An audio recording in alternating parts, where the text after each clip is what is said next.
Car Free ini ada satu agenda dari Basarnas yang selama ini tentunya kita lebih mendekatkan lagi, memberikan satu informasi-informasi, khususnya nanti tujuannya adalah untuk informasi ini untuk rakyat, untuk masyarakat yang terutama pada saat ada terjadi musibah. Tadi mungkin kita bisa lihat bersama dalam satu kegiatan ini juga kita sampaikan bahwa kegiatan-kegiatan Basarnas pada saat kejadian, ya, terutama dalam penanganan bencana ini tadi lebih khusus di tempat kejadian di Flores Timur, ya, ini lebih lagi-lagi dan kita bisa live langsung. Di sisi lain kegiatan yang ada selama ini kita laksanakan seperti itu, termasuk juga dalam preventif, artinya kegiatan-kegiatan di luar daripada kebencanaan. Ya, sebagai contoh tadi saya sampaikan ada simulasi, jadi tentang kegiatan-kegiatan menghadapi terutama di waktu sekarang ini kita akan menghadapi Nataru dan tentunya dikaitkan dengan cuaca yang ada, ya. Tentunya kita akan ancaman kita terdekat adalah bencana hidrometeorologi, di mana dengan curah hujan yang tinggi, frekuensinya juga tinggi, akan berdampak potensi banjir, banjir bandang, demikian juga kondisi angin bisa puting beliung yang selama ini mungkin potensi-potensi itu sedang beberapa tempat dialami. Tentunya dari rekan-rekan media ini untuk bisa berkolaborasi dengan kita untuk bisa memberikan satu informasi terhadap masyarakat langsung dan juga update-update kegiatan tersebut. Ya, seperti tadi saya sampaikan di Flores Timur, di Lewotobi laki-laki, ini hari yang ke-25. Tapi ternyata begitu kita ngelihat tadi di tempat-tempat tertentu lewat drone thermal itu masih ada potensi-potensi panas.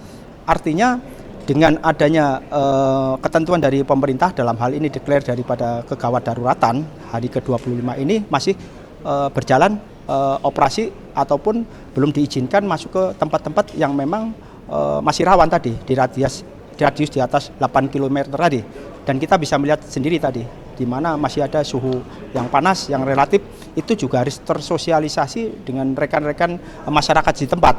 Nah, ini mungkin peran media juga harapan saya sangat membantu untuk bisa mengetuk tularkan informasi-informasi tersebut. Demikian juga kejadian-kejadian di tempat yang lain, ya, yang tentunya ini menjadikan satu pemahaman apabila ada kita menghadapi satu bencana yang tadi salah satunya dihadapi adalah ancaman kita adalah hidrometeorologi. Masyarakat atau rakyat ini sudah siap untuk siapa berbuat apa dan apa yang harus kita lakukan. Bahkan kita kemarin di Padang dan Anyer kita melibatkan siswa-siswa daripada pelajar setempat tingkat SMP, SMA yang ikut dalam latihan simulasi tersebut. Harapan saya tentunya ini nanti bisa mengetuk tularkan ke teman sekolahnya, tetangganya, demikian juga lingkungannya, bahwa menghadapi satu bencana itu mereka sudah siap harus berbuat apa. Edukasi ini yang mungkin salah satu tujuan daripada pertemuan saya dengan rekan-rekan wartawan ini untuk bisa lebih merapatkan lagi, bersinergi lagi untuk bisa saling membantu informasi ini, Mas. Ya, Pak, untuk antisipasi bencana di Nataru tadi Bapak sudah jelaskan, mungkin untuk persiapannya nanti bagaimana?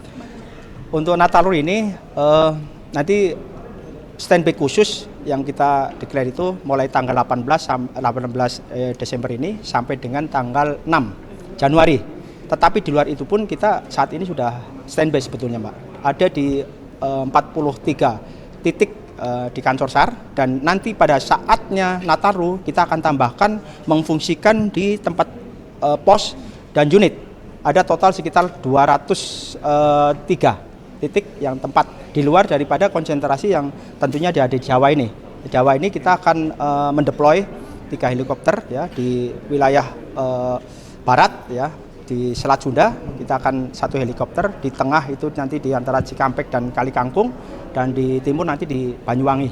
Itu selain helikopter kita juga siapkan untuk mobilitas kesiapan daripada kendaraan darat maupun kapal laut, Mbak, kesiapan secara personil. Berapa personil Pak nanti yang akan disiagakan dan titik-titik rawan yang menjadi fokus dari Basarnas? Kalau total secara keseluruhan kita itu ada sekitar untuk anggota Basarnas sendiri antara 3.000, tapi dibantu oleh potensi yang ada di seluruh Indonesia itu ada 21 ribuan. Secara umum ini sudah kita declare, kita sampaikan ke mereka tiap-tiap potensi ini, dan ini menjadikan suatu perhatian khusus. Saya menghubungi langsung beberapa waktu yang lalu, kita ketemu dengan potensi-potensi di wilayah Jawa Tengah, dalam hal ini di Solo Raya, itu sekitar 1.200 orang. Kita sudah sampaikan dalam rangka kesiapan kita, dan mereka sangat antusias dengan informasi-informasi ini, dan insya Allah nanti minggu depan kami juga di wilayah Cilacap, Kebumen, itu juga sudah terdaftar yang mau hadir sekitar 1.000 ya, sekitar 1.000 orang, Mas. Itu langkah kita. Berarti sudah dipetakan wilayah-wilayah yang mungkin terjadi potensi bencana? Yang rawan gitu Pak, yang menjadi Jadi gini Mbak, saya selalu menyampaikan sama personil Basarnas, juga sama rekan-rekan potensi SAR, jadi harus kita bersiap untuk menghadapi situasi yang terburuk. Tetapi kita juga harus berdoa untuk menghadapi situasi yang terbaik. Jadi pemetaan siapa berbuat apa di wilayah mana, khususnya di Jawa ini sudah kita petakan, Pak. Ya mudah-mudahan nggak ada apa-apa. Pak, hari ini laporan di Tanah Karu, Tanah di Serdang, masih jalannya masih tertutup dan proses evakuasi terhambat. Apakah Betul. Basarnas bakal menyiagakan kayak armada helikopter karena jalan masih terputus, Pak, dari Brastagi ke Medan? Jadi langkah kalau langkah kita ke depan menghadapi situasi seperti itu, Mas. Jadi selalu kita mengobservasi.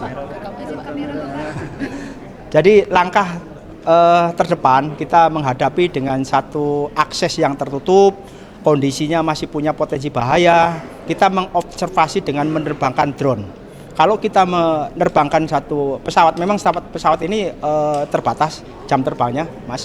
Yang relatif kita sudah siapkan dengan hitung-hitungan kita, ya tentunya nanti bisa mendukung pada saat Nataru. Tetapi kasus di Medan pun kita juga berupaya untuk bisa memberikan layanan yang terbaik dan tidak membahayakan potensi bagi yang lain, juga informasi bagi masyarakat. Contohnya begini, Mas, dari situasi yang tertutup di situ, longsor, kita menamakan tempat-tempat yang atas lawan longsor itu namanya mahkota, Mas. Ya, kita mahkota ini bisa kita deteksi dengan drone. Artinya dengan kita terbangkan drone, nanti si rescue penyelamat ini akan bisa memberikan satu rencana jalan untuk kita mappingkan. Memang kalau saya melihat untuk pergerakan ini, karena beberapa kejadian, ya saya selalu sampaikan dalam setiap satu aksi penyelamatan itu harus dibarengi dengan analisa dulu. Analisanya apa? Mungkin nggak kita masuk ke sana, lewat jalan mana?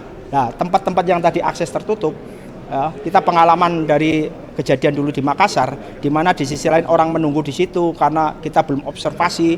Pada saat menunggu di situ ternyata bukan tempat yang aman. Artinya di situ terjadilah longsor yang ada. Bahkan ada korbannya di situ. Kita tidak mau kejadian itu terulang.